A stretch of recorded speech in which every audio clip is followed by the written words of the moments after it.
Brief complet, Guinée 3, 0 pour Somalie. Le Sili national de Guinée lance son air Paulo Duarte.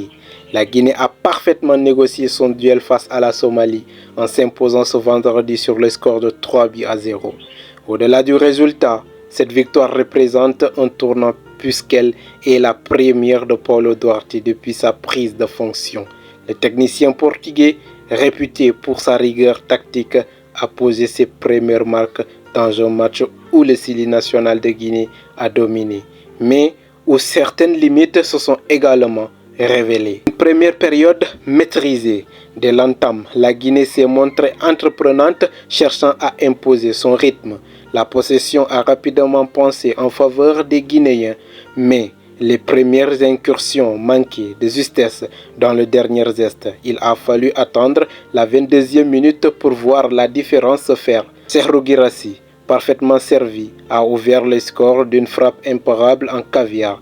Fidèle à son rôle de buteur providentiel, l'attaquant de Dortmund a une nouvelle fois porté le Sili national de Guinée, confirmant sa capacité à débloquer les situations. Un second acte plus ouvert. Au retour des vestiaires, la Somalie a tenté de se réorganiser, mais la Guinée est restée solide. La pression exercée par les hommes de Duarte a fini par provoquer un but contre son camp somalien à la 64e minute, permettant au Sili de se mettre à l'abri. Malgré cette avantage, l'équipe a parfois manqué de lucidité dans la finition, laissant passer plusieurs occasions franches. Finalement, dans les ultimes secondes du temps additionnel, à la 90e plus 6, Ousmane Camara a conclu l'affaire en inscrivant le troisième but, scellant une victoire nette et logique. Les hommes forts, Dembo Silla impeccable sur son couloir droit, il a livré une prestation complète, alternant montée offensive et rigueur défensive. Abdoulaye Touré et Mori Konaté, leur présence au milieu a apporté densité et impact physique facilitant la récupération et la relance. Guirassy, buteur et leader offensif, il reste l'arme principale du Sili national de Guinée, même si l'efficacité collective devant le but reste un chantier. Moussa Camara peut inquiéter, mais attentif sur les rares tentatives des Somaliens. Il a sorti deux parades importantes montrant sa concentration. Les points faibles. Tout n'a pas été parfait dans cette prestation. Alioune Badara Baldé est passé à côté de son match, en difficulté techniquement et rarement dangereux, même ses coups de pied arrêtés sont mal tirés. Seydou Bassissi et Morlaye Sylla ont manqué d'audace, jouant souvent trop simple alors que la situation appelait plus de créativité.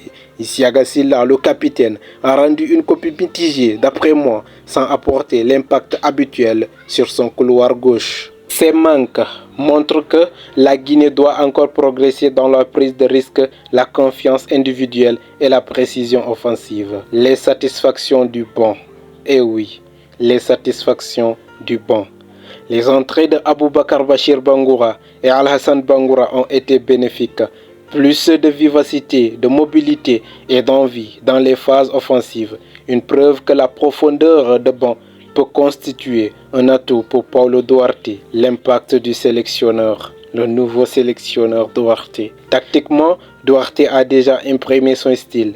Un bloc compact, une défense mieux organisée et un milieu de terrain plus agressif dans le pressing. Cette solidité retrouvée a permis de limiter les rares offensives somaliennes et d'imposer le rythme.